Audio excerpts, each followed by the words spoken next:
What's going on, guys? Welcome back to another episode of Threat Hunt, and obviously we are going to discuss about ransomware. Okay, so there are a lot of things that is currently going on regarding ransomware, and it is very important for every security analyst, security engineers who are specifically working on incident response, threat hunt, and all those scenarios to understand and to operationalize their hunt procedure, so that when the dark hours arises, you should be able to have all those information at your hand. Okay, so today's episode I have covered up with most of the easily available OSINT information about ransomware. So I have prepared obviously a notebook, so which you can see currently in front of my screen.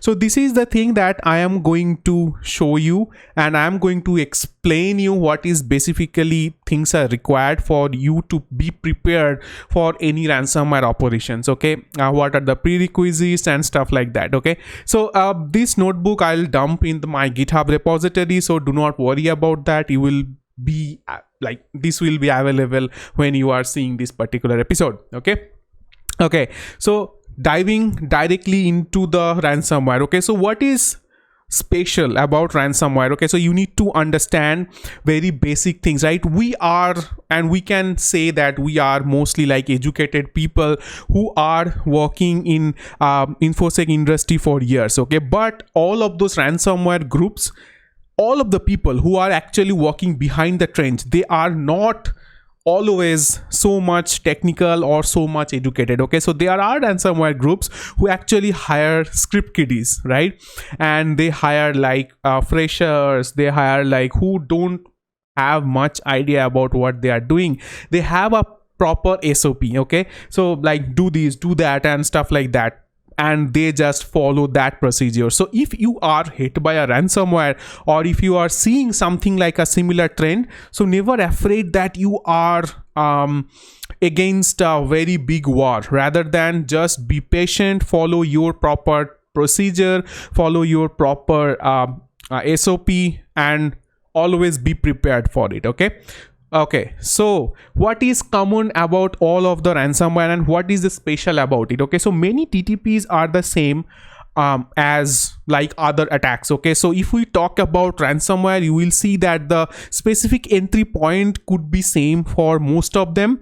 It could be a phishing attack, it could be a brute force attempt, and they specifically try to exploit what is already vulnerable for you, which is available in the open internet. Okay, so that is very specific. Okay, so some TTPs are unique to the ransomware but not so specific. Okay, so you will see that if you go to the MITRE framework, all of the ransomware groups, if you talk about Maze, Ryuk, Arivil, Samsung, then any of it, you name it, so most of them are following the kind of same pattern till the process they are into your network. Okay, so it is not very much hard to detect those specific things if you are prepared totally. Okay, now just do not think that if a ransomware IOA indicator of attack you have observed, it is not too late. Okay, it is never too late, because there are some operators, if you remember Arivil, so it required a fresh reboot or a screen logon specifically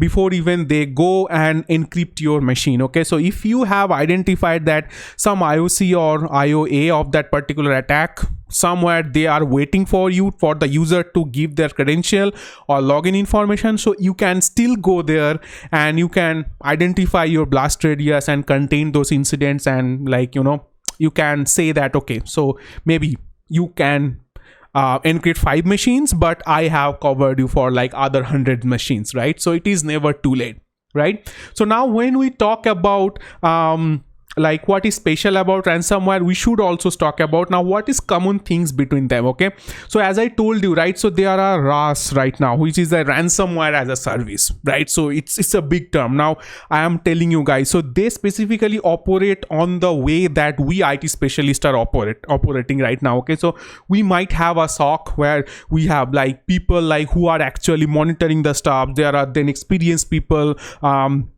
who are actually behind the screen and doing the level of deep analysis. Then there are some other people who are managing the projects and stuff like that. So the RAAS, ransomware as a service, also this kind of follows these kinds of models. So they might have also like L1 L2 engineers in their operations, who knows, because as I told you, not every people who are working behind their gang are not so much sophisticated, right?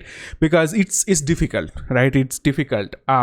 So now there are advanced groups, as I told you. So I have linked down there some of their articles. You can easily identify that. So Mains, Ryuk, Arivil, or we can tell that Sodi, Nokibi, whatever, and Samsung, so stuff like that. So you can go there and you can identify what is their advanced groups and cartel that is going behind, and what is the common thing between them. Okay, so now starting point, as I am keep on telling you, so most of the things, they start from credential harvesting or phishing. Now if you are an organization and if you are not monitoring the email gateways, you do not have a proper mechanism to contain the phishing incident, it is tough for you guys, right? So get an SOP ready whenever a phishing incident lands. So you could have run an in-discovery scan and go to my phishing analysis videos from incident response playbook.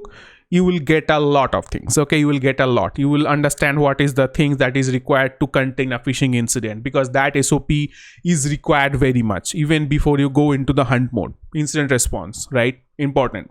Okay, so now do not rely on simple backup or recovery strategies, because in most of the cases, whatever I have experienced or by reading the articles, so most of the recent malwares, they try to go into your backup recovery and also try to delete them, destroy them, kill them. So if you have a simple backup recovery, that is like getting synced with your online backup data, you do not have a token to verify or to like protect that particular disk for write protection, you are doomed, right? So simple backup recovery strategy won't work.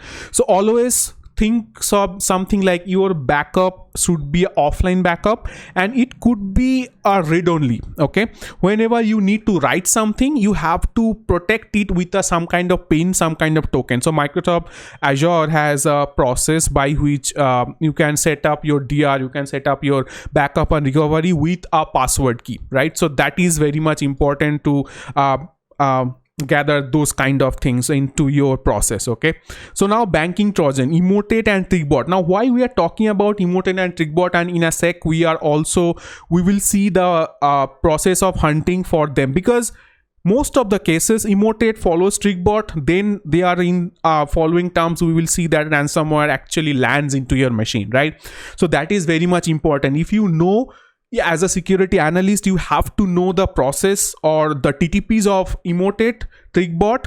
If you have seen those kind of IOCs into your network, you should be in a position, just a point of click, you should understand, hey, it's Emotet, it's Trickbot.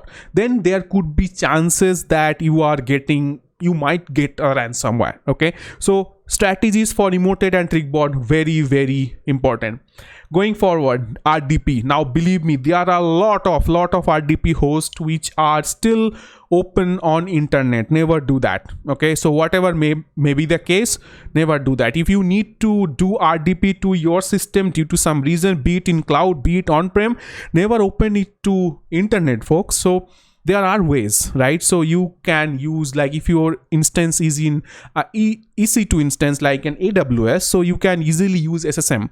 You can forward your port. If you need help, reach out to me, I'll help you how you can restrict RDP within a session and port forwarding, and never need to open it to the internet, or even IP based allow listing you shouldn't do also, right? You can restrict your instances within a private network. Still you can access from it through internet via SSM protocol if you are using AWS. Okay, so similar things are also available for on-premise and cloud network, so pay attention on those things. Okay, so what's next? Oops, my screen got blurred, give me a sec. Yes, okay, so what next? So next thing is that the network appliances, guys. Okay, so put also stress on those things, like specifically Cisco, Citrix, F5, whatever the network protocol you might be having. Always put your point of prepare an SOP, be on top notch to remediate their vulnerabilities, right? Because that is very much important, guys. If you are not remediating their vulnerability, you might be hitting. So I'll just keep on circling those things, because I have seen there are a lot of things those are not getting patched. I know patch cycle might vary depending on your production, but it cannot be something like years or like even by monthly, not say by yearly something. So it has to be either like quarterly, monthly. As soon as your patch cycle comes, you have to just press your pedal, shift up your gears, and you need to do those patchings. Okay. And also they exfiltrate most of the data, so you need to identify the dwell time when the attacker has gone into the network.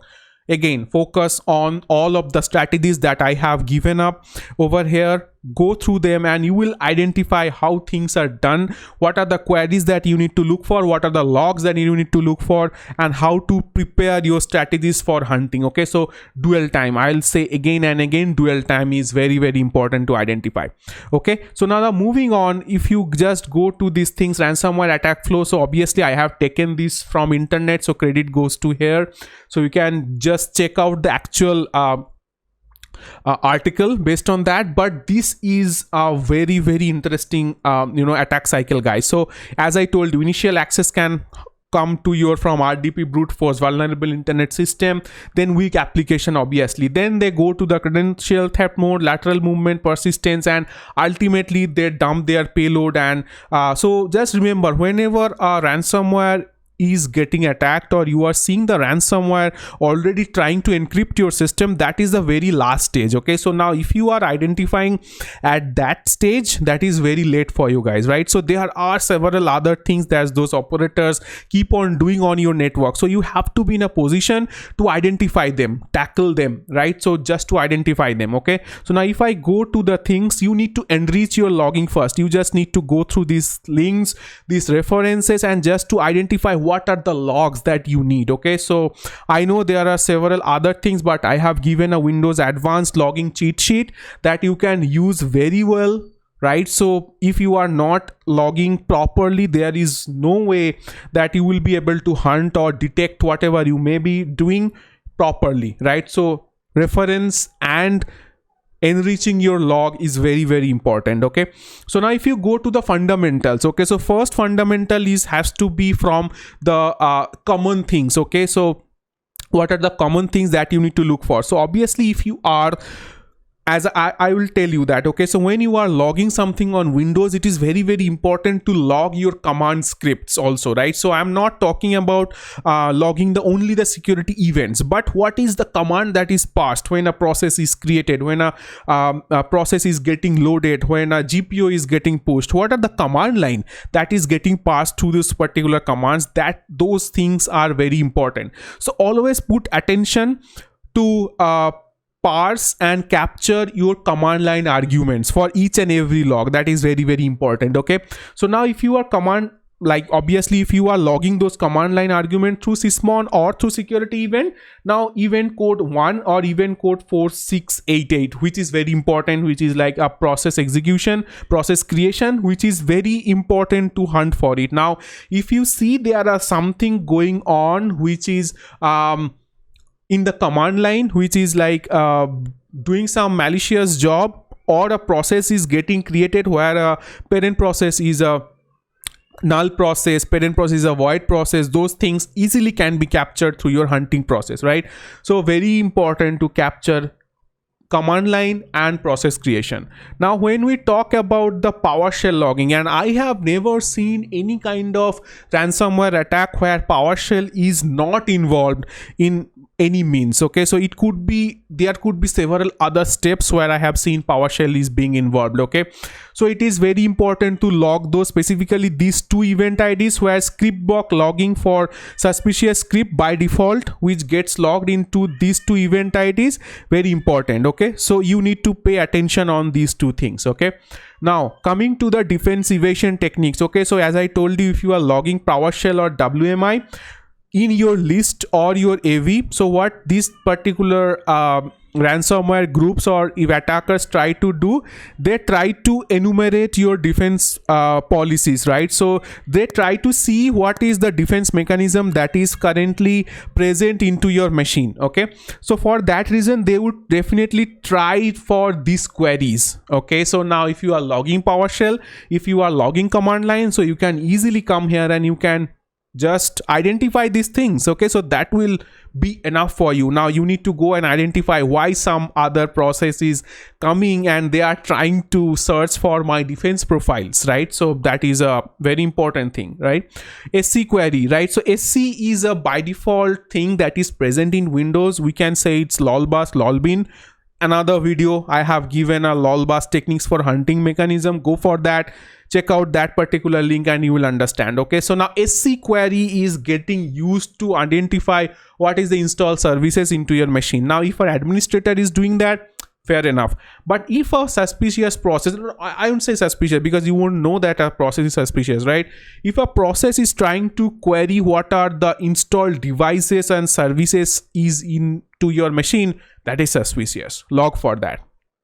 Okay, so I have given two cheat sheet here again, SC and command line and WMI logging. You can check out that. And next coming disable defenses. Okay, so these cartels always go into that phase and try to defense your disable mechanism. Okay, so you need to come here and put forward in all those event codes. So be it you are capturing the logs in Sysmon, or even be it you are even capturing the logs through security event logs, doesn't matter. Both the logging parameters have any or at least some kind of process by which you can easily identify if there is someone who is trying to disable your defenses. Okay, that is very important. Okay, you can simply come here and put forward the logging of these event codes. Okay, so now the interesting thing, guys, so if you are, as I told you, if you are not only relying on security events, but if you are also logging command lines, so obviously you will see any of it, right? So you can see delete services, you can see process killing, stop services, PowerShell execution, and specifically for these particular things which are used to disable your defenses. Okay, so I'm not gonna go one by one because it's self-explanatory. You can just use this notebook and you can see what is going on. If you have any query, come back to me, comment me, and I'll be happy to help you. Okay, and by the way, you can reach out to my LinkedIn as well. If you have any query, I'll be happy to help. Okay, so anti-forensics techniques. So now anti-forensics techniques is somewhere where they have done something and they are trying to recover their tracks, right? So they are cover up their tracks. So these are again the things, these two event IDs, very important. If you are logging from security event logs 1102, security event logs cleared, or 104, which is any kind of event log get cleared. Okay, it doesn't have to be security log, but any kind of event log, if that is getting cleared, suspicious thing. But if you are rotating your logs for some reason, definitely you can whitelist those things. But if you somewhere you are seeing that someone else apart from your those administrative or service account rotation doing this kind of job, that is suspicious for you. Okay, trigger for that. Now again, so for each and every techniques and every hunt, what I have given the event code, and I have given the actual coding things that is specifically done. If I am an hacker and I am an intruder, these are the things that I generally try to do on the system for solving my purpose. Now if you are again logging the command line, you will definitely see those things. Okay, similarly comes for disable recovery, as I am telling you. So never rely on simple disable recovery or like a simple backup recovery solution, because most of the cartels right now is targets your disable they target specifically your recovery techniques. Okay, so they try to disable your recovery portions. Okay, so now these things are very important. Okay, and even they try to destroy your backups. Okay, so fall for those things whenever registry or service is getting modified through these event codes. You should be monitoring those things.